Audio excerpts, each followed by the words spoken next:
Good evening, everyone. Hope you're all doing well. Welcome to episode number 63, right? Yeah, we're on 63. Welcome to episode number 63 of Restitching the Tapestry. We are super happy to be with you tonight because we're going to be continuing the conversation that we had last week about LGBTQ plus representation in media, because obviously that's a very big topic with a lot of different angles to discuss, examples to discuss, questions to answer. So we're hopefully going to be continuing that today. And who knows, maybe we'll have a part 3. It's very much possible.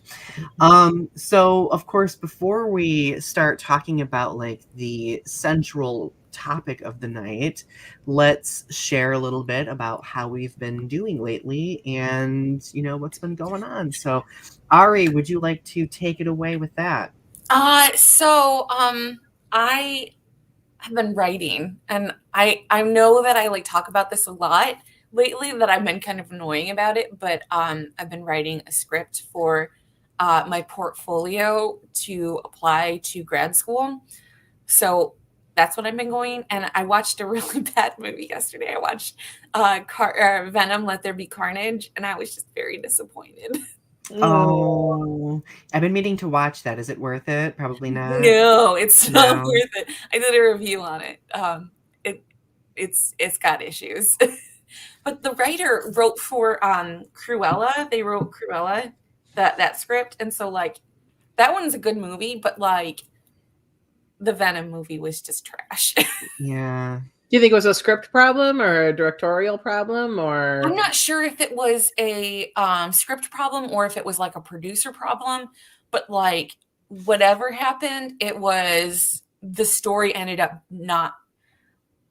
It just ended up not being very good. It definitely had some racist undertones to it that I was just over. Yeah. Yikes. Yeah. Sherri, how about you? What have you been up to? How have you been doing? I'm fine. Everything's fine. Like that dog and everything's on fire behind him. That's me this week. I'm fine. Oh, as soon as you said I'm fine, everything's fine, I just that image immediately, Sherri's in a bar and it's on fire all around. Oh no. Let's just say it's been a week at work. It's been a week that was a month long and it was all Mondays. So yeah. I'm glad it's over and I don't have any liquor and I'm sad about that. So I'm just drinking cranberry juice. I know. I'm just drinking all mixer. Yeah, what are our drinks of choice this evening? I have Earl Grey tea. You have cranberry juice. Yeah. And you have the raw kombucha synergy. Ooh. Yeah. It's got naturally occurring alcohol in it. Oh, impressive. Nice. No, I'm just drinking straight mixer. It's really weird. So, well, for me, this week has been busy, but not too bad for me. Show off. I don't know why, because normally I'm frothing at the mouth, stressed out, but this week I've actually been doing pretty well. So knock on wood, because knowing that I said that, the universe is going to be like, Donny, here are 10 things for you to wrangle with. So we have Arby here tonight, and Leo is here. Leo says, I have great news. My best friend and I got tickets to see Aurora's new live stream concert next week. That's awesome. Aurora is very talented. That's exciting. And RP, yep, I will take a look at that when I get a chance. And then Panda Alsatian's here. Hello. It's good to see you. Mm-hmm. All right. So before we get on to talking about our topic, I'm going to, of course, go through our show's mission statement per the usual, okay? We live in a dynamic society where social media shapes us by creating greater opportunities for connection. It has led to a developing understanding of the adversity many marginalized communities face, the powers causing the adversity, and those who act as bystanders as atrocities take place in real time. Our goal with this show is to make connections and have challenging conversations about social topics, current events, pop culture, and art. Together, let's weave the threads of understanding with what privilege we have in order to learn, educate, and create in a world that's growing. I am so glad that we revised that, my friends, because it is so much easier to to recite. Whereas before I was like,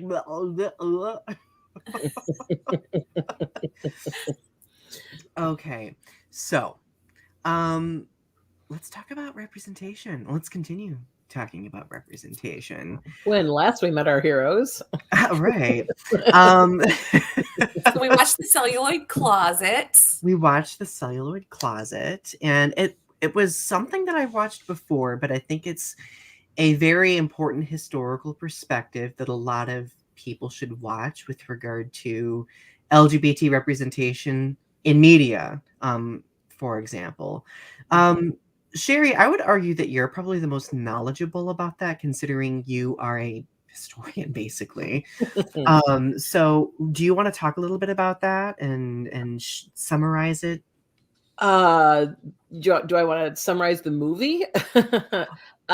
What it covers, like historically speaking. Well, again, I mean, it paints a picture, of how the LGBTQIA community has or has not been treated or handled in movies. And in the early days, there was a lot of wink and a nod. Well, in early cinema, you'd have, men being, friendly with men and women being friendly with women, in the early kind of flicks, and there wasn't much thought given to it because these weren't movies per se, right? These were just kind of moving pictures. And they were very experimental. And then early movies, of course, were more like plays that were just being caught on film. And so again, they were very loosey-goosey with a lot of, what was being represented. And people started to kind of, worry about, what was being shown on film. And so we start to see these codes come into play. The Hays Code, it's a very, it's a self regulatory system. It was, so that the government wouldn't get involved. The movies themselves, put in this Hays Code named after the Hays guy. Well, they first started to regulate themselves, then the Hays Code came into play. And it was a way to try to appeal to middle America, and try to appeal to the status quo, if you will. And so lots of rules were put into place, like you couldn't, if you're going to be on a bed, one foot had to be on the floor. If a couple was sitting on a bed, you couldn't show things that were considered perverse. So kisses could only be like 3 seconds long or something like that. You couldn't show, certain kinds of nudity, and you couldn't show gay relationships. You couldn't show any kind of sexuality or anything. And this is middle 50s, right? So we're talking height of, kind of McCarthyism, and we're talking height of kind of, all of these, 30s to 50s, right? We see this really come up. So there's really a height of conservatism in the culture. Where before that, again, you start to see like a lot of gender bending. You think about Marlene Dietrich, and you think about, some of these old divas, and there's a lot of gender bending, and there's a lot of, it just in the 20s and 30s, there was a lot of experimentation. You saw that in the art as well. If you look at visual arts, you see a lot of experimentation, and you see a lot of hypersexualization and psychosexual art being brought out, and surrealism was really big, and and futurism was really big, and you see all of these different movements where they're playing with sexuality, and they're interested in this idea of sexuality, and these codes really kind of end up taking a lot of that away, where a lot of this has to be kind of hinted at. So then you get this idea of a wink and a nod, right, where this kind of culture of like symbolism kind of comes out, where what they're saying, even though they're not saying it. They might say, a good example of that is in the movie The 7-Year Itch. There's a quick throwaway joke that everybody misses unless you know what they're saying, right? Where the lead character played by Tom Yule, He's kind of narrating. This is based on a Broadway play, so it's a lot of talky stuff, right? It's a movie. It's a lot of talky. And he's kind of introducing his house to us, right? He's kind of talking to himself, but it's a way for us to kind of understand this house that he lives in.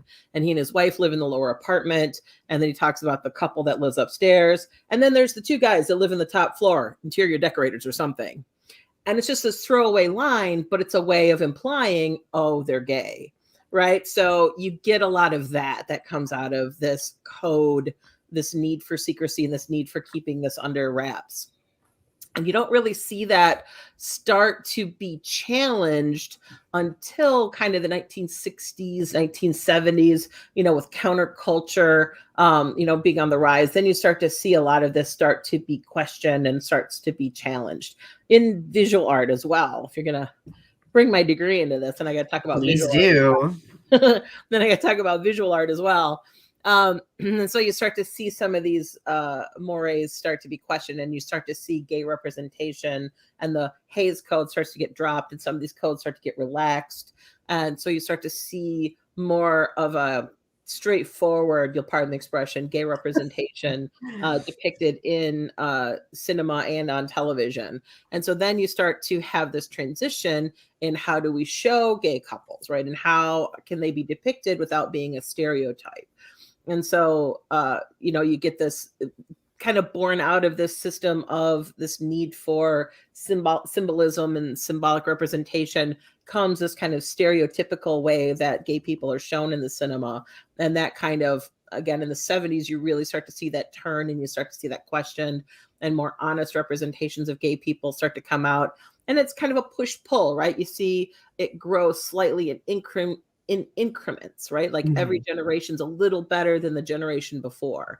In the 90s, we look back now at some of gay representation, like say on Friends, Chandler was one of the lead characters, and his mom was, was either transvestite. I think that was the term they used. I'm sorry, I know it's an outdated term, but I'm quoting them. Or so she was either a drag queen or she was trans. I'm not sure which now, if they were very clear on that, but the character was played by a cis woman. So then that gets into some problematic, right? This is supposed to be his father. That can get into some problematic representation just in who is playing this character, right? And you get into his reaction to his father, like his father coming out gave him all kinds of, psychological issues, and that ended up being the butt of the joke. So, of a lot of his humor. And so then that's problematic, but there was representation, right? Here we have this character that you would not have seen before. So it was an advancement, but it was, by today's standards, it's also a setback. So you see that happen, right, as we're going along. And this movie talks about that, how we get these advancements as we go along that are a little better than the generation before, but then the next generation kind of improves upon that, right? Right, yeah. Until we get into more modern times, particularly. I mean, I could think of 1,000, you think of like on Will and Grace, right? The Jack character, great representation, but also a stereotype, right? Also kind of cartoon character. So, RP mentioned that. Jackson, Will, and Grace, right? Same, you and I, RP, you and I, right? Same page. And I've not seen Angels in America yet, but I've heard about it, but I'll have to check that out for sure.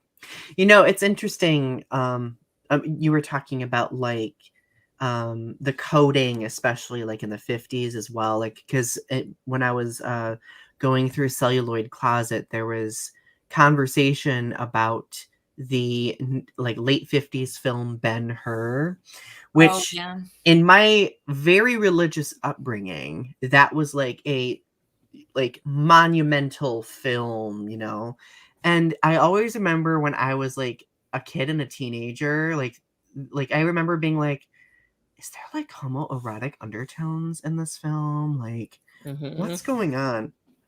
And watching the Celluloid Closet, they made a comment that like the powers behind the film, or at least very specific individuals involved, wanted that to come off specifically and subtly. between Charlton Heston's character Ben-Hur and Tony Curtis. Yes. And going through some of by the way, I totally ship that, right? Oh, I totally ship it too. Like when I was like a little like kid, like I was like, I ship them, like in my little, I like prayed about it later, you know, but but then I was just like, wow, like that really, as a kid, like that very subtle representation did a lot, even though I didn't realize it. The other show that I've been really thinking a lot about lately is Golden Girls as well. And R.I.P. Betty White. Shout out to Matt Baum. Yes. That video that you sent was amazing. And like, I remember there being a lot of LGBTQ plus representation on it, but like a lot of the representation we saw in the 80s was like way ahead of its time. Like it didn't reduce a lot of LGBTQ plus characters to being jokes, right? Like it took the issue seriously within the narrative structure of that show. So Ari, were you going to say something, by the way? Oh yeah, I was going to say that I had watched Ben-Hur when I was a kid, and I grew up in a cis heterosexual household, so like I didn't have a lot of contact with the gay community, nor did I think of myself as gay growing up. So when I watched that, it just like totally over my head, like it, and it just didn't even like register. But I used to watch the Maltese Falcon like obsessively. Like I've seen it no less than like 5 or 6 times now. And so when they mentioned it in Celluloid Closet, I was like, it was so inherent that Mr. Cairo is definitely gay. Like it's so obvious. And like I just kind of like understood that as being like something that was happening because of the way he talked and the way that he had perfume. It was like so obvious that he was, and yet it was never spoken. And so when they mentioned it, just when I was watching it today, I was like, oh my God, yeah. Like they just totally, it was one of those like under the surface, like it was just implied, nothing was said. And like, it like made so much sense. I had like a light bulb go off in my head and I was like, oh my God, it was one of those unspoken things that just was like inherently, like if you knew, you knew. And if you didn't, well, he's just a perfume man. Yeah, I mean, it was definitely there. And I was gonna say, you know, I mentioned Matt Baum. Matt Baum is a YouTuber, very successful YouTuber who does this. This is his whole genre of his movies, of his videos that he does. They're all based on LGBT representation. So definitely check out his channel after you watch all of our stuff, right? Binge all of our stuff, then go watch his stuff. But it's really, really good. And his latest video was about the Golden Girls. And I really liked how he talked about how, you know, because his question was, you know, why is the Golden Girls so important to the gay community, right? Like why were they such gay icons? And I like one of the points that he made was that, you know, the Golden Girls were talking about condoms. They were talking about having sex just for pleasure, right? These are women that are retired, right? If you've not seen the show for whatever reason, because you've been in a casket for the last 40 years, right? Like, these are these women who were retired and they were living in Florida in this house together, and they were all, you know, having relationships, and they were all talking about, you know, getting condoms and having safe sex. And at one point, Betty White's character has an AIDS crisis, you know, a scare. And this is in the 80s. This is in the height of the AIDS scare, you know, and they're talking about it openly and honestly, you know, and they're talking about having sex for pleasure, like, and not for procreation, which is unheard of, right? Straight people's minds just like get blown, right, when you say things like that, and not in the fun way. And Estelle Getty, to pull from last week's conversation. I'm in a mood tonight, y'all. It's okay. I need the laugh. And Estelle Getty, to pull from last week, I talked to you all about Torch Song Trilogy, right? Estelle Getty, and I'd forgotten about this. She played the mother in the Broadway version of Torch Song Trilogy. So nice. She had a very strong connection to the gay community. And so she brought that sensibility with her. And I guess Betty White's stepdaughter was a lesbian. I didn't know that. I didn't And know that so either. he had a connection to the gay community as well. So they were very interested in these stories. Mm-hmm. And they really cared about the gay community as well. Mm-hmm. Like I know there were like writers and directors who were LGBTQ plus who would talk about like how comforting and how encouraging and advocating each of them were, which is so important, right? Like that. I mean, not only were they this understanding on screen, but they were the same way off screen too, which speaks loudly, in my opinion. I agree. Yeah. One thing about early cinema that they had talked about in Celluloid Closet that was also like really heavily implied, but like not inherently talked about and was like a super stereotype was the sissy. They talk about that a lot. And I was like, they said it was like in between male and female because here's this man who's acting very effeminate, but they're not sexual. And like, so it's just like this weird middle character. And I thought that that was so interesting that they would like have this heavily implied stereotype because I feel like after the Hays Code, they wouldn't have been able to get away with something like that. Yeah, it's interesting. But again, they were often a neutered character, right? You know what I mean? Like not any kind of inherent sexuality. And so I think that's how they were able to get away with it. You know, even though you have a male figure who is, you know, highly, you know, feminized, quote unquote, they're not sexualized in any kind of way. So they're not given any kind of sexual partner or whatever. Matt Baum actually does an episode that's all about in favor of the sissy character. And it's a lot of fun. And he celebrates the sissy character. Oh yeah, Leo says Frasier did some great representation with LGBT characters. That's absolutely true. And not the butt of the joke, right? And that's about when you started to see that change was with shows like Frasier, where you start to see, you know, where's the joke happening, where Frasier is the butt of the joke, not the LGBT character. Was that in the 80s or 90s? 90s. 90s. Okay. Yeah. Not in the 90s, a lot of changes started happening. Leo also mentioned Sailor Moon. Oh my goodness. So I don't know if anybody out there loves anime or not. But in Sailor Moon, there is a very distinct LGBTQ plus relationship that is very much emphasized and celebrated. But as Leo mentions here, in the English dub of Sailor Moon, there's a lot of straight washing that illustrates the two in the relationship as being cousins as opposed to two people in a relationship. Yeah, I heard about that. That's really, I don't remember if that was in Celluloid Closet or somewhere I was hearing about that, because I never followed Sailor Moon. That was a little outside the age bracket, but I loved Sailor Moon so much. Yeah, I'm just old and wasn't aware of it as a thing. So I was always pretending to be a Sailor Scout. So I watched that as a kid and it just totally went over my head. But like in the last couple years, they were showing like clips of it again on YouTube. They've all been since taken down because of copyright infringement.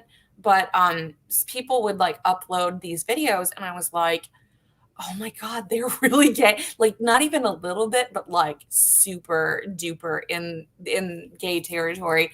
And like, they're like, oh my God, I've got to go check on my cousin. I just love my cousin so much. And it's like, you do love your cousin, don't you? I don't know why they thought, you know, Alabama cousin loving was better than gay. Why, what's that about? Right? Like, that's weird. It's just weird. They didn't even look anything alike. No offense to Alabama, but I mean, come on. Like it didn't make any sense. Okay, I need to be a nerd for a moment. Okay. So we're talking about the 90s. Obviously, we all know that I love Star Trek very dearly, right? So in the 90s, the creator of Star Trek was approached and asked the question of like, why hadn't Star Trek all the way up until that point handled and discussed any LGBTQ plus related stories, characters, so on and so forth. And the creator said that he wasn't sure that society was ready for that type of conversation yet. But Star Trek The Next Generation, which ran from 1987 through the early 90s, I think 1994, went out and actually did an episode that was eventually banned in several countries, I believe, for talking about like gender identity. There is an episode where the main characters visit a planet where there is no like distinguishment between sexes. Like all the individuals on this planet are androgynous, and they don't have that gender binary like they used to prior to them evolving to this point, right?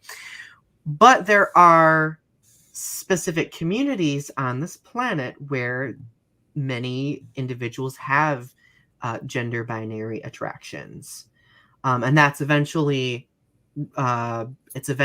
revealed throughout the episode, and the episode ends with this society using conversion therapy essentially to convert, individuals who exhibit this, what they label as deviant behavior.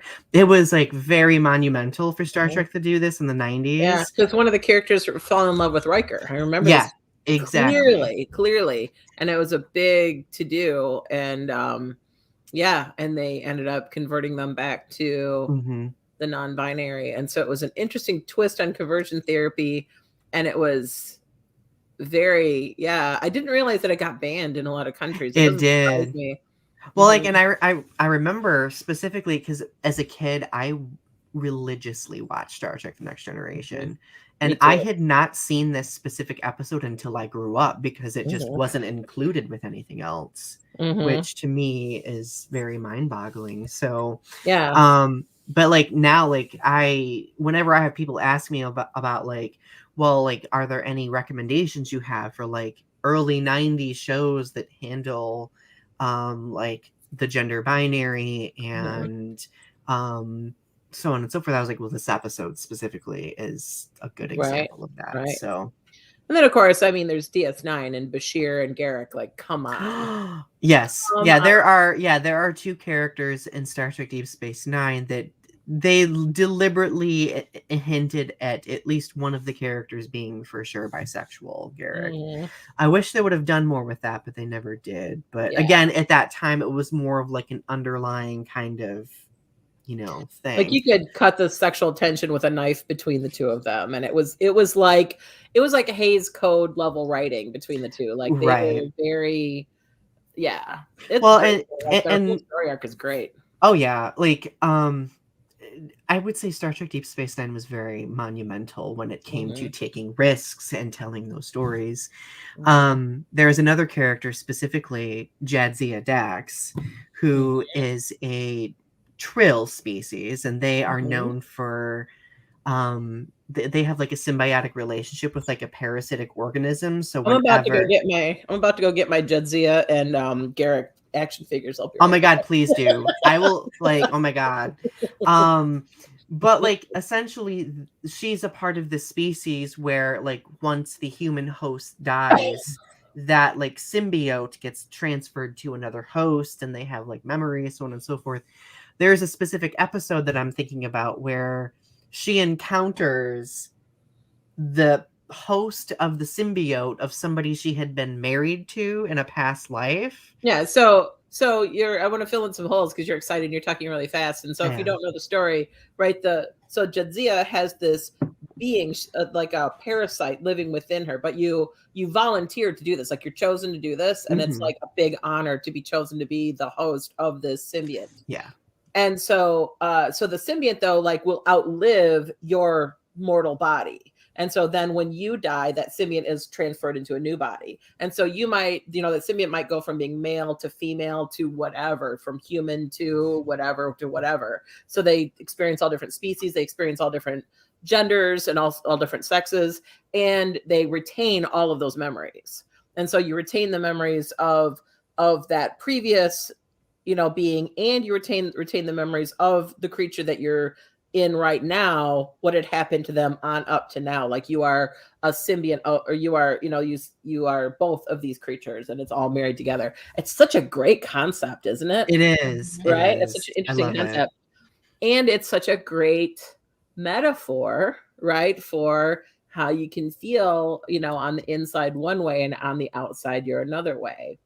And so then, I'm sorry, I didn't mean to. Oh, no, you're good. Kind of fill in some holes there for you. No, like I think that I was just worried about giving too much context because then I wouldn't want to bore everybody. But the way you explained it was perfect. So there's a specific episode where she encounters the host, who is the host of like a prior symbiote who she had been with in a past life, and they end up sharing an LGBTQ plus kiss on screen, even though they're not allowed to be together because according to their society's laws, you can't be with like a prior lover because that brings up a litany of issues, apparently. So, and part of the story, if you remember, part of the story is that they can be together if they give up their immortality, if they're willing to just live this life together and then that's it, they die. Like they can live together, and they're almost ready to give, like Jadzia is like, I'm going to do this. I love this person. I'm willing to give this up, blah, blah, blah. I want to be with this person. And the other person just F's off and just like leaves. The other symbiote is just like, nope, and nope's out of it. Right. Yeah. And so there's that underlying subtext of you have to change your whole life and you have to give something up, right, to be in this relationship. Like that's such a strong metaphor as well. It is. Leo brings up an interesting point in The Next Generation. That's the first show where the Trill are introduced, and there is a specific episode where the person that the doctor falls in love with is male, ends up dying, gets transferred to a female host, but doesn't have those same feelings for her, even though that host of that symbiote still does for her. That was a very interesting episode too. Yeah. So see, I guess the point that I'm illustrating is this, especially in sci-fi and fantasy, they have found unique ways to pepper LGBTQ plus representation into stories in whimsical ways to provide some form of representation, at least at that early juncture. Like, of course, there have been a lot of people like myself who have criticized a show as progressive as Star Trek as needing better representation than that. And they finally have gotten to that point now with like the newer Star Trek series for sure. Yeah. Much to the dismay of the cis heterosexual white guys who are very angry about any sort of representation. Right. And I mean, and I know there's a lot of people that will say this is a lazy thing to say, but we talked about this a little bit after the show last week. I think there is merit to some extent. You do have to understand a piece of art as a product of its time.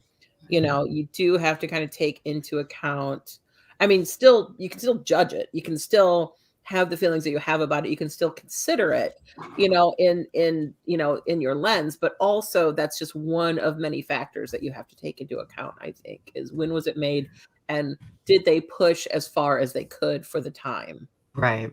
So personally, I would argue that Star Trek did not push as far as it could. It did well, but if you look at other 90s shows, they had better representation. I understand why they didn't, because like in sci-fi, I think that it's almost really difficult to pull that off and go with the story, because Star Trek is depicting a future, right, where presumably anything related to identity isn't necessarily an issue that people have. It's just people living normally and coexisting normally. So I can see why they probably would have struggled with including that. Yeah, I was always said in the pilot of TNG, they had men wearing dresses. Like, I was gonna mention that. I was waiting for a good chance. I was like, yeah, they made it gender fluid, and they said they basically had men wearing dresses, and they were removing that gender stereotype that you had to wear pants if you were a man, and you had to wear a dress if you were a woman, that they got from the original series. And so, like, it caused quite a controversy, and like people were And like, they backed right away from it, didn't they? Yeah, they went did, yeah. right up to that line and they backed right away from it. I think that might have made them afraid to push that again, you know? Mm-hmm. Yeah, It was a shame. like throughout the series, you can kind of see people like in those. They were called scant uniforms. Like you can kind of see them, but Mhm, it's not like emphasized. Like none of the main characters wear those or anything mhm. like that. But yeah, like I thought, like I'm glad that you guys mentioned that. That was a very ahead of its time thing that Star Trek: The Next Generation did Mhm. briefly, Briefly, yeah. very briefly. Didn't they bring it back for Discovery? Oh, I'm trying to remember. I think so, but honestly, like Discovery, Star Trek Discovery, did they? I'd have to I'm go pretty back. sure they did. I I think think I they did watched an too. episode that they had it, but I didn't watch too much of Discovery. I think I watched maybe like 3 or 4 episodes. Mm-hmm. Yeah, like I think that the show it's in season 4 right now. It's at a point where it's really gained its footing. Like it has such amazing representation. Like it just got nominated for a GLAAD award actually a second time in a Wow. row Nice. because of its quality representation. So Star Trek was followed. Leo says Star Trek was followed by a substantial amount of conservative viewers. They want to also please liberal view. Yeah, that's true. Oh, believe me, a lot of the viewers are super angry at Star Trek Discovery for having any form of representation. So Mhm.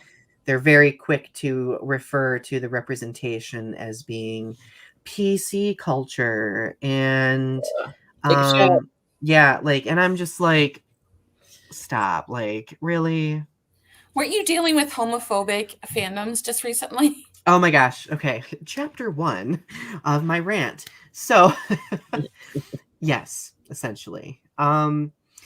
Most like I will talk in the context of this video, Star Trek fandom. Like, as much as I love the Star Trek fandom, there are so many toxic people in it. And I know this can be said about a lot of different fandoms, but when you are looking at a fandom of a show that's at a franchise that's arguably one of the most progressive franchises there are, Mhm.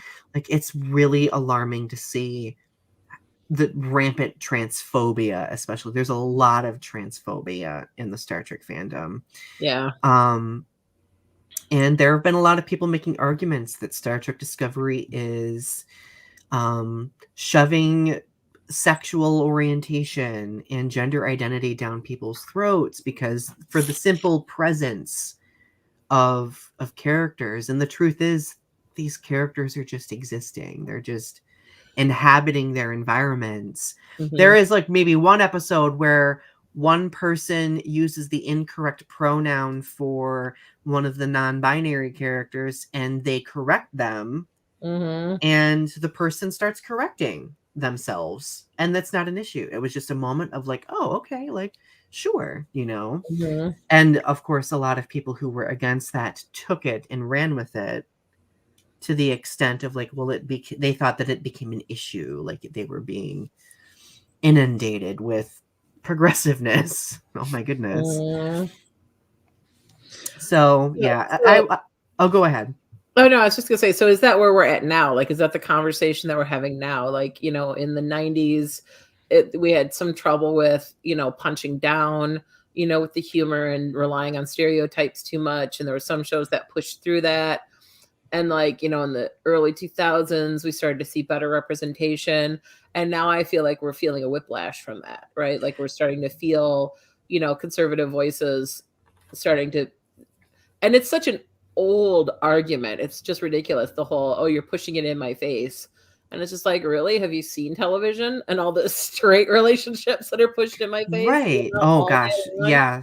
That's what upsets me the most is because like we've seen straight relationships represented forever, right? Like and Right. now that a lot of different media has figured out how to include meaningful great examples of representation. I think a lot of these people who thought that, it would never come into their spheres of vision, they're realizing that it is, and they're being threatened by it, which that's no excuse for them. That's something they have to resolve themselves, right? Yeah, like Arpy says, they love to say it's being shoved down their throats. And it's like, really? Like, look at any billboard, look at any magazine, article, look at anything anywhere. It's all straight culture, Very like heteronormative. Right. And Right. Leo makes an interesting point. Conservative voices are getting louder because we're deafening them. They're angry because we are winning. And like I do think that progressiveness does gradually build. And a lot of them do see that. The only unfortunate thing nowadays is that when there are very powerful voices who are speaking on behalf of these groups who don't want to see LGBTQ plus characters, like they're emboldened by that, and that emboldens them to get louder. And we could do a whole separate stream about this, but I think this is another reason why representation is so important. Though it doesn't just benefit LGBTQ plus people. Representation benefits like everyone else, because they are able to see and have that exposure to people who actually do exist.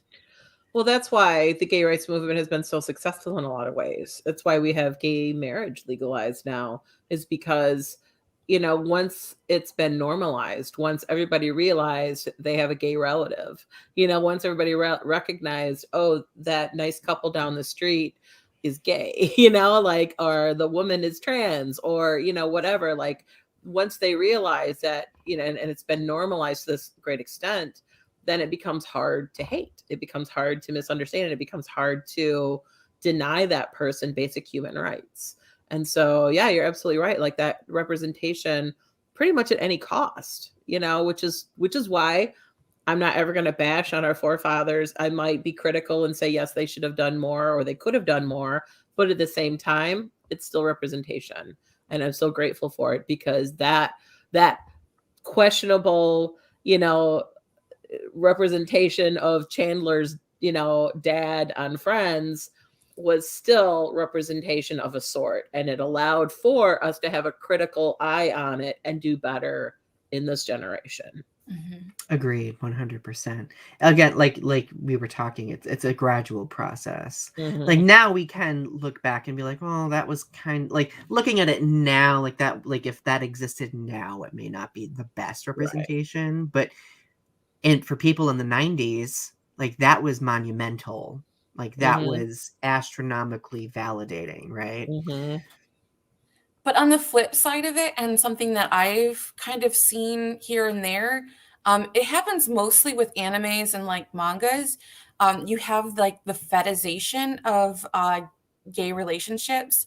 So like, it's usually MLN, so man loves man relationships, like those kind of relationships. And it's like women who fetishize these relationships because they can't have those relationships, but they hold them on this weird high, like they like seeing men being with men and like sexualizing them, and it's just weird. Yeah, that and the let's go to the zoo mentality, like the bridesmaids, let's go to the gay club, and blah blah blah, like that also the is token like, gay thing, like I talked about in a recent video. Yeah, it's a weird backlash to, I think, some of the representation and the normalization of gay culture. It's such a it's a very complex, multi-layered thing, because while in anime and mangas we see that where women are sexualizing men on male relationships, in live action media, people are sexualizing female on female relationships because male audiences are drawn to that, and that's what a lot of people would argue is like an acceptable way to promote representation to men. And I wouldn't agree with that all the time, of course, but that's why, like, especially in the early 2000s, if you saw lesbian relationships depicted, they were often very sexualized in order to draw the attention, to draw the male gaze, essentially. It's true. Yeah, we were talking about that last week, right? Like, there's not a lot of really good lesbian. Were we talking about that, or was I talking about that with some other friends of mine? I don't know. I think you were talking about it with us, that it was like lesbian relationships, like there weren't very many good, like solid, regular representations of two women loving each other without it being a sexualized relationship. Right. And I think Rob in the chat even asked that, are there good, gay relationships without it being about sex, with the character just being gay and just like that's a personality trait, not necessarily their sexuality or their sex life. I actually talked about wanting to make a movie. Like I had this idea for a movie that it's a buddy cop movie, but like it's very subtle in the fact that they sort of they fall in love with each other, and like you wouldn't be able to tell what it was because it's really coded throughout the whole movie until the very end when they get together. I like that idea. Right. That is a cool idea. It almost takes like that prior coding that we would see, and it kind of plays with it in like a modern sense, right? Yeah. So like another show that I want to touch on that I think has been pretty good with representation is Schitt's Creek. Have either of you watched Schitt's Creek? Oh, it's so good. It's funny. It's a comedy. David's character specifically, his character was amazing on that show. And I love how he gets like this gift shop, and it's just like he's just super excited about it, and he has a relationship with someone, and it's just like a normalized relationship. It's just so good. Well, like the creators of the show and the actor who plays David was one of the creators of the show. They wanted to create LGBTQ plus representation that didn't hinge on trauma specifically. So like, I mean, there are instances in the show where like some of the LGBTQ plus characters talk about like bad prior relationships or, so on and so forth. But like the relationship they cultivate is free of all of that baggage that one would normally see represented in LGBTQ plus characters. And it's actually really refreshing. Like I watched the show and I felt like really uplifted by that. Whereas like a lot of the time when you see LGBTQ plus characters who are defined solely by their trauma, like it can be a little triggering depending on the situation.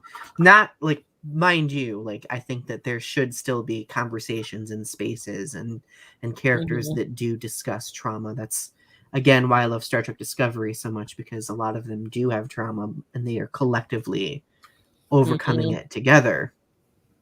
But yeah, Schitt's Creek, it has some phenomenal representation. One show that I really like that had the depiction of asexual relationships or aromantic relationships was BoJack Horseman.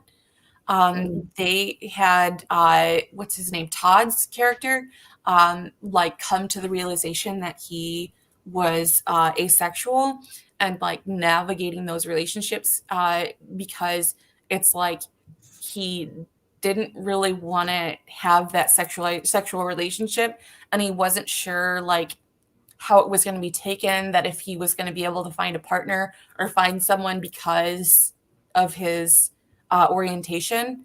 And so like you don't really see a whole lot of asexual representation in culture. But it was like one of the first really good depictions that I saw. Yeah, that sounds interesting. Yeah, asexual and aromantic representation. Obviously, there's still a lot of identities that need better representation, but that sounds like a pretty good step forward for those individuals. I also really love Pose, and here's why I love Pose, is because it shows the trans community, and it's also written by trans people. And so like it's like in the community for the community, and it's like because it's so difficult to like even get you can tell when something is made by people not in the community, or like someone like, you can tell when they write gay characters and they don't have a gay person in the writing room. You can just tell, like it's just so glaringly obvious. So I love that they had a representation for Yeah, you can always tell when an LGBTQIA character is written with no gay people in the room, right? With no queer people in the room. You can always tell when it's written by straight cis people. I agree. It's always glaringly obvious. Mm-hmm. Or like even any consultation from anybody in the gay community. Right. Yeah, that's what I mean. It's like, do you have a gay friend? Did you have him read this character? Like anybody? Like, not that I want you to tokenize all your gay friends, but for God's sakes, like pay them some money, have them read your script and tell you why you're wrong. Like you live in LA, for God's sakes. You can't tell me you don't know anybody. Right. Right. I love that. And Arby mentions Modern Family. And that was one of the first shifts in the media that portray gay people as having that they got rid of the non-monogamous sex seekers that were like kind of the stereotype in media, to like having just like normalized romantic relationships without that being like just about sex. Mm-hmm. Mm-hmm. Yep. Yeah, Modern Family's been pretty monumental. We can't talk about LGBTQ plus representation without talking about Queer Eye. As a, I guess, what would we characterize Queer Eye? It's not like, would it be considered reality? It is television? reality. Yeah, it's a reality show. And it's interesting because in the past, Queer Eye has been criticized for kind of like playing to stereotypes within the LGBTQ plus community. But I would argue that like the newer Queer Eye show does some pretty good work overcoming that. There's also, if memory serves me correctly, a non-binary individual who recently came out as non-binary on Queer Eye. So essentially what Queer Eye is it's about like 4 or 5 LGBTQ plus individuals who go out into the world and help various, individuals who might be struggling, communities that might be struggling in a variety of different ways. That's a super general summary of it. Didn't the old show used to be about like having cis straight men update their wardrobes to be more like that's how pleasing? Their wardrobe and their houses, like it was the gay what not to wear. Like it was just a bunch of people play stereotypes, come in, be super judgy of the straight guy and fix him, by teaching him how to be better. So it's a bunch of gay people in service of a cis man, like cis straight man, and like, furthering his story arc. So it's gross entirely. Now, at the time when it came out, I remember when it came out, it was part of this big rush. Like this was a big deal because that show came out, Queer as Folk came out, and Will and Grace are out all at the same time. Mm-hmm. And so it was all must watch television in the gay community. And we all sat down, we would get together and we would have big watch parties. And love him or hate him, like Jack's hilarious. He and Karen, like, who hasn't had that friend relationship? I've, been both Jack and Karen in my life. So sometimes a little bit of both, and I've had Wills in my life, so it's stereotypical, but it's also well written and it's a good comedy. Again, you have to take it with the for its time grain of salt. It was good representation. For sure. Same thing I would say with Queer Eye. It was, we look back on it now and it's kind of like, you grit your teeth. But at the time, here are these 4 or 5, I don't remember how many now, gay men who are, top of their field and they're showing off what they're good at and they're, giving style tips and they're giving, all these tips on, how to, manage your life and whatnot. And it's like, you know, Right. Again, it was representation. And I will say the new Queer Eye, though, takes a lot of those problems that were in the first show and corrects them, like, monumentally. It becomes less about, like, servicing, straight men, and it focuses a lot more on, like, community building, like, helping a person come out of their shell. It's like, I cry every episode, basically, so. I saw the first couple episodes of that show, and I just couldn't shake the do I need this story anymore feeling. You know what I mean? Do I need this anymore? Do we need this? And I just couldn't really. First of all, I am over redos. I am over redoing everything from like the 80s, 90s, and early 2000s. I'm over it. Right. Well, that's been the fad, like, the past decade, is like reboots. Right. I am so over reboots. It's not even funny. So I was over it because it was a reboot, and I was over it because I didn't feel like it was a very good reboot. Like, it's all right, and it's like, and we've done this. We've tread these waters. Like, yeah, they're trying to right some of the wrongs, but it's like you right some of the wrongs by not doing it again. You know what I mean? Like, yeah. I don't know. To me, it just felt like solving a problem that's not there. I felt that way with the first few episodes until they started focusing on helping LGBTQ plus people.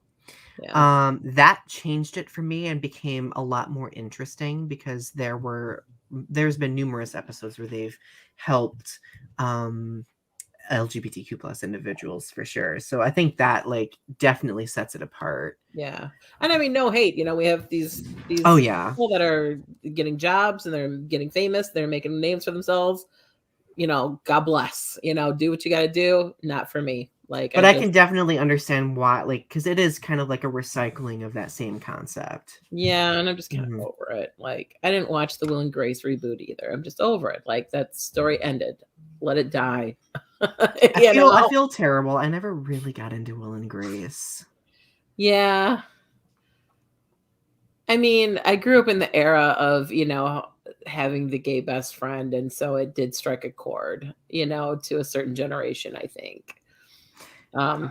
Ari, did you like Will and Grace? I never really watched Will and Grace. It was kind of just something beyond me. Wasn't there a gay character on Caroline in the City too? I feel like there was, but maybe I'm wrong. Maybe I never watched that show. I've seen bits and pieces of it, but I can't remember enough of it. No, like a regular character. I feel like there was, that it kind of tried to do a Will and Grace thing, but like maybe I'm wrong. Maybe I'm remembering wrong, but like I don't know. I'll have to look it up.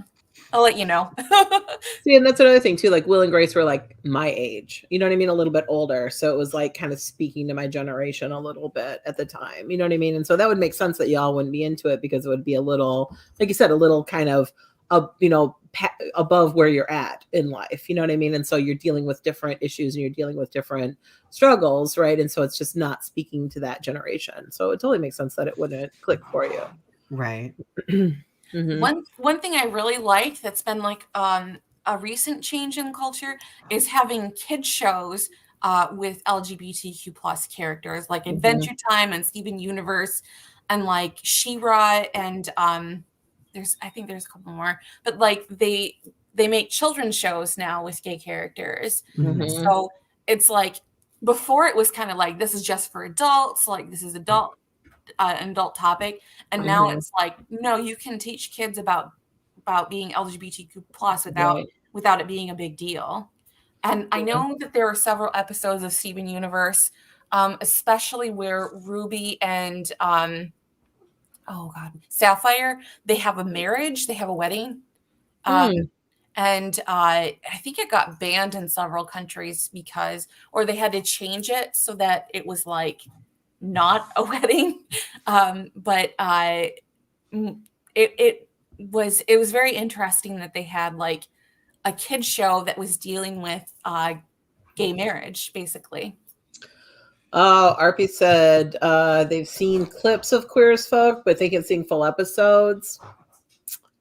Have you seen Queer as Folk? Are you a fan, Donny, Ari? I've seen some Queer as Folk, and I enjoy it.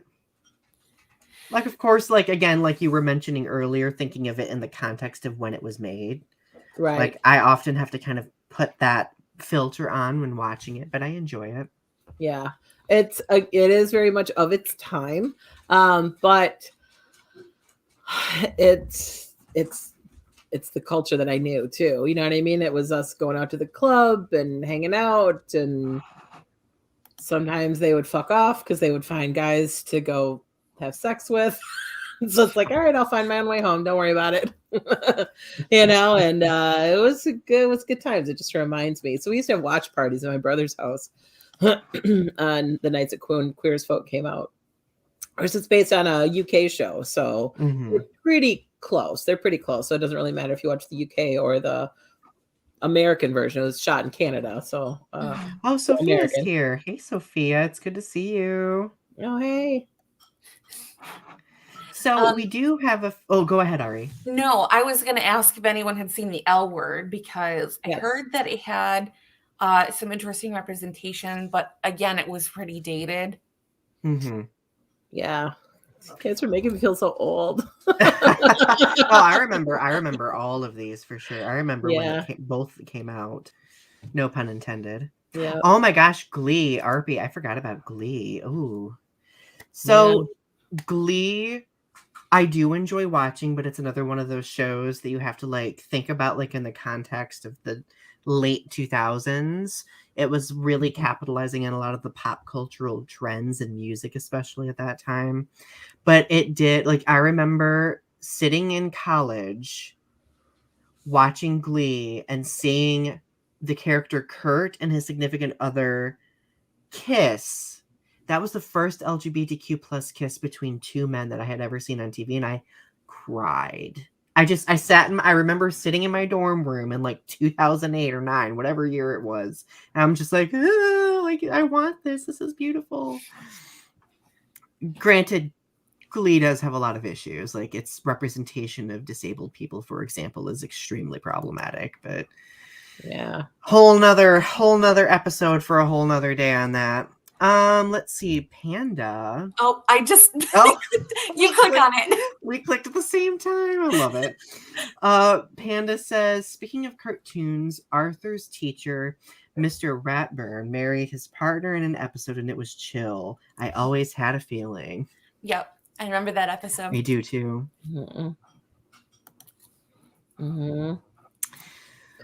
Smith McLaughlin brings up Rent. Yes, Rent was amazing. I think we talked about Rent last time. Yeah, but worth a re-mention. And the L Buttons and Rubbish mentions Jalera mentions the L Word was great representation at the time. Hey, Jalera, it's good to have you here. I'm gonna go set up my my nursing home. Yeah, they're gonna put me on an ice floe and shove me out to sea. It's an older relic. It's all right. Oh yes, Adam Lambert, the musician who's LGBTQ plus, was also on Glee. But yeah, like I think I would argue, and this was one of our discussion questions: why is representation so important in the media? To kind of like, in conclusion, the episode, obviously being able for like groups being able to see themselves represented in a way where they are just existing normally, being present, that's so important, right? And again, like we were talking about earlier, representation is not only good for those within the LGBTQ plus community, but it also shows people outside of those communities that we exist. Like being able to see that existence is important, because then it can be taught to people that we exist, and it will hopefully undo a lot of the conditioning and damage that's been done over the years. Right.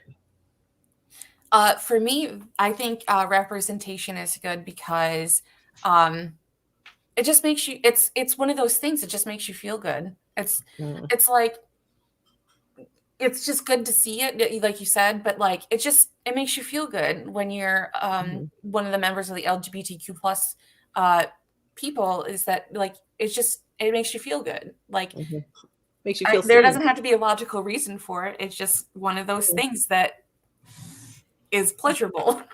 Well, it makes you feel valid and seen, right? Right. Yeah. It's a validation of existence. Like that's like, and the thing is, oh, sorry, Sherri, I'll say this quickly, but like a lot of people don't realize like how important it is to see that, right? Like a person who is used to seeing themselves represented all the time, like doesn't really think about like a world where they would not see themselves. Like it's really difficult to illustrate for people sometimes. But anyway, continue what you were saying. I apologize. Oh no, you're okay. What I was just gonna say was, representation again for me is important because it's that repetition to just normalize it.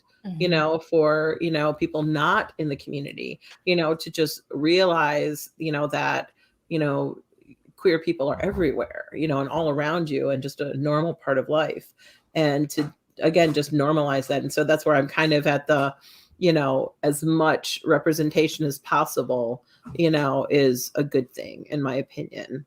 Right. Buns and Rubbish brought up Hedwig and the Angry Inch. Did we talk about that last time? We touched on it. We did touch on it a little bit, but thank you for mentioning that. Yes. Let's see. Panda says Degrassi beat Glee to the first gay TV kiss. I remember. Yes, I remember that. And Leo asks, have you guys ever heard about All or Nothing? Nope. I have not. And then RP asks, what are your thoughts on Ellen DeGeneres? Nah. I liked her show in the 90s. It was pretty good when she first came out. Yeah, she was an important part of representation early on, sure. in the, like you said, in the 90s, in the early 2000s, very important. And as a person, and we can get into this, like we were kind of talking about J.K. Rowling a little bit, right? Like as a person, but what she's done for the community, like, I mean, you gotta give her that she was, brave and out there, and gave us a lot of the language that we have now and a lot of the representation that we take advantage of now. So credit where credit's due. Broken clocks right at least twice a day.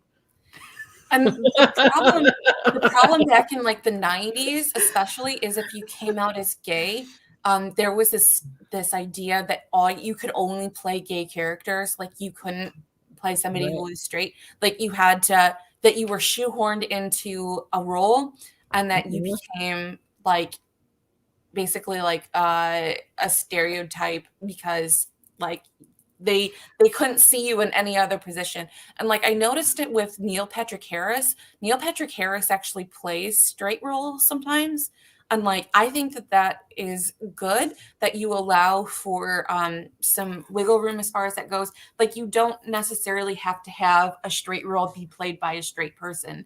But I think it's important that if you have a gay role or an LGBTQ plus role, you fill that with LGBTQ plus people, because they're considered marginalized, and their representation by someone in the community is so important. Yeah. I mean, you wouldn't, we don't do blackface anymore. We don't do yellowface anymore. Why is it okay, to have, we talked about this a little bit last time. Why would it be okay to cast Scarlett Johansson as a trans person? Yeah. Leo mentions that All or Nothing was supposed to be about introverted and a shy pansexual. They are roommates with an outgoing and extroverted asexual. That sounds interesting. I'll have to check that out. But then also at the same time, I also kind of waffle on that, because I'm like, at the same time, like we also don't know everybody's orientation. Like is there, like, do people have to tick off boxes? Like, I'm pansexual, I'm this, I'm that, before they can apply for a role. Also, that might be a little gatekeepy. So like, yes. And like, I think there's a spectrum to that. Yes. There's a yes with an asterisk. Right. Yeah. It's like a very unstable foundation. Like there's still a lot of things to like consider. But I think that the people who make the shows should at least think about the messages that they send. I feel like that happens a lot, that like people will create things and like they won't think about all the aspects of like the messages that they're sending with a show or a movie, is that like they just make this thing and like they don't consider whole groups of people and how it might be received. That's capitalism. They're just out for money a lot of times, unfortunately. I'm sorry, but this made me laugh out loud. Yeah, gatekeeping. Yes. Trademarked it before we could. Dang it. Okay, so now that we are kind of like veering toward the end of the episode, I do want to talk about a lot of common criticisms that, and we've kind of touched on it a little bit, but some common criticisms that representation, LGBTQ plus representation notably gets. I've seen a lot of people make comments of quit forcing who you have sex with down our throats. Why do things always have to get political, quote unquote? Nobody cares about who you have sex with. And then, quote unquote, the desire for representation creates forced or non-realistic characters. Note that those criticisms all center around people sexualizing LGBTQ plus people, right? Or at least viewing them in the context of sex and not acknowledging the fact that we're more than just sex, right? Like we have lives, we have careers, jobs, people we love. Like there's a lot more to those characters than just that. And I think that's what representation, that's why it's important as well. But it's also important to illustrate that there's nothing wrong with that sex either. Like there's nothing to be ashamed of for it. Well, the reason why especially like gay couples are sexualized, it all stems from the AIDS crisis, that it was like, here you had a whole group of people who were dying in mass, and the conversation was around the kind of sex that they were having.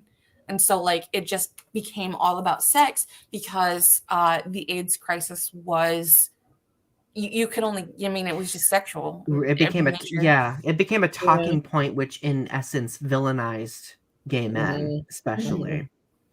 Yeah. Yeah. I don't know what came first, the chicken or the egg, because, again, gay women have always been sexualized for the male gaze.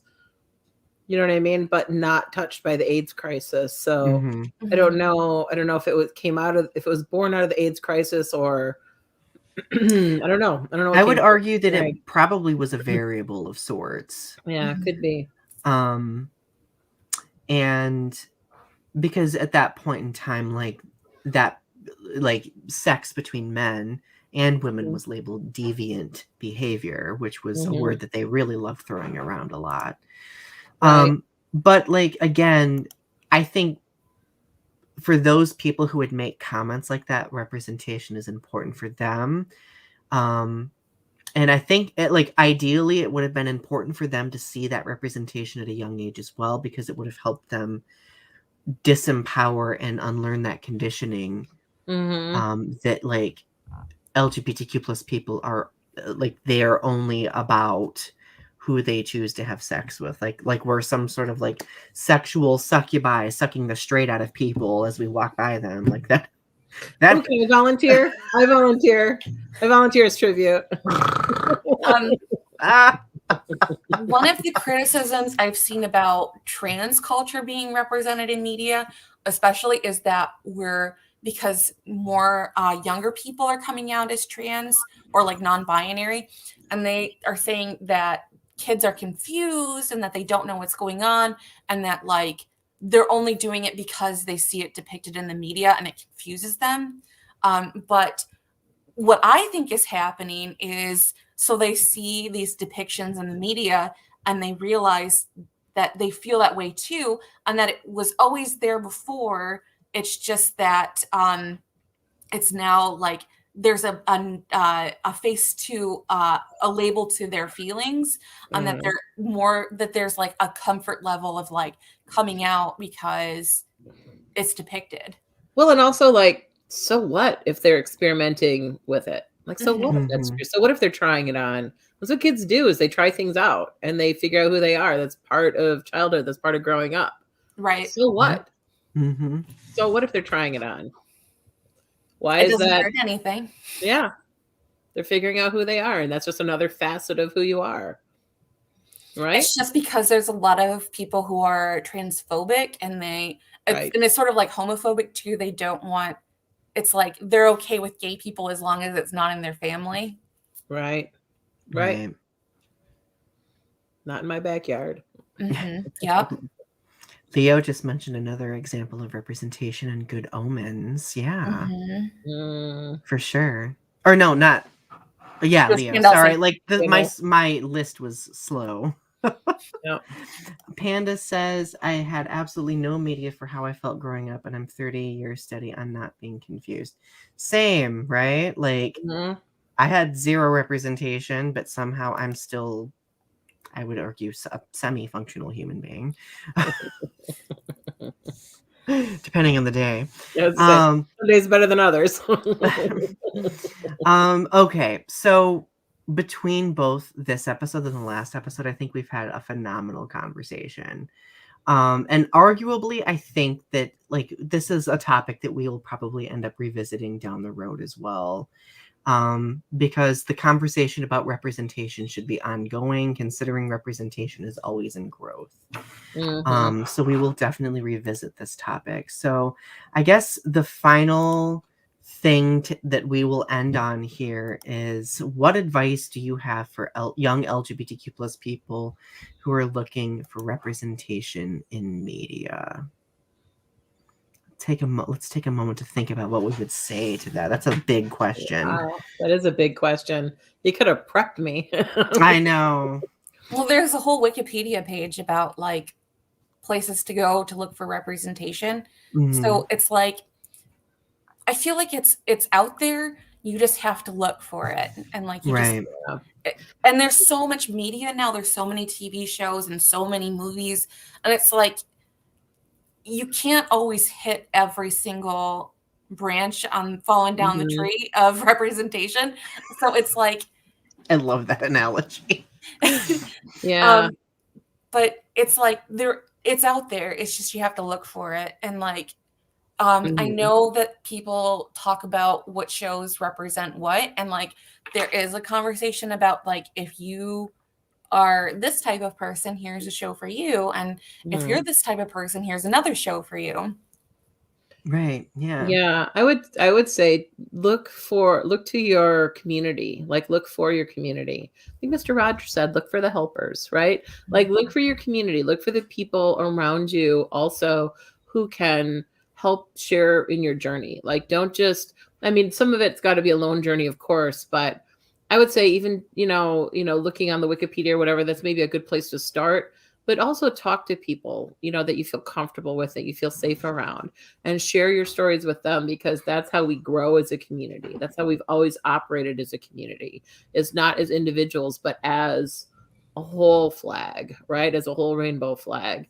And so, learn from what has touched other people's lives and what their experiences have been, and then put that through your filter and, look for parallels, look for differences, but, kind of build your library based off of that. Like this conversation we've had here, like I don't know a lot of these newer references that you all have given me, but now I have a watch list. Now I have things to look for, and some of the old shows that I know y'all weren't interested in, or not interested in, I'm sorry, didn't have exposure to, and now you do. Now you've had that experience. And so it's that sharing of information. I'm only one person, I'm only going to find one avenue. There's, like you said, I'm not going to hit every branch. But if I have a family, my chosen family, right, to bring it back to Golden Mhm. Girls, that's something Matt Baum said, why it struck a chord with the gay community so much, is because this was a chosen family, right? And that's what we find, because very often we are isolated from our true families, from our blood families. We are ostracized from our blood families. And so we have to find our chosen family. We have to find the people out there that we resonate with and that we, you know, can talk to and we can be ourselves around, and we can take that veil off and we can relax around and just be ourselves. And so those are the conversations and that I would look for. Is I would look for that human connection, right, to go along with that representation, to find that representation out there. And you know, for me personally, because I came out as bisexual so much later than most people who really come to terms or come to that, I feel kind of disenfranchised from my local community. So I watch like YouTube videos and I watch talks, and the internet is such a great resource if you're like I am, and kind of, I mean, it's not a tiny town, but I live in kind of a small community, and like there's not a whole lot of places to go if you're gay, basically, or if you're non-binary. That it's kind of like you're this under layer hidden part of the society, and that like you kind of have to be wary of like passing, because if you don't pass, it could be dangerous for you.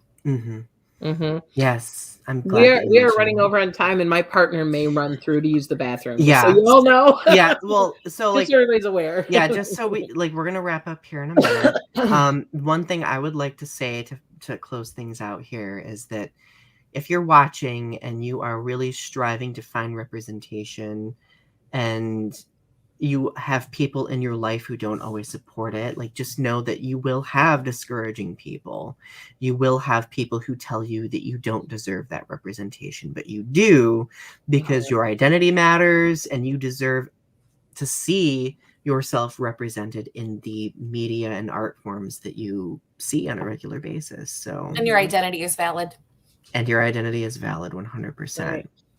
So thank you all for watching. Go subscribe to our respective channels. Click like on the video below. And if you're watching this afterward and would like to comment, please do, because we will read through those comments. Thank you so much for joining us tonight. And we love you. Bye. Bye. Bye.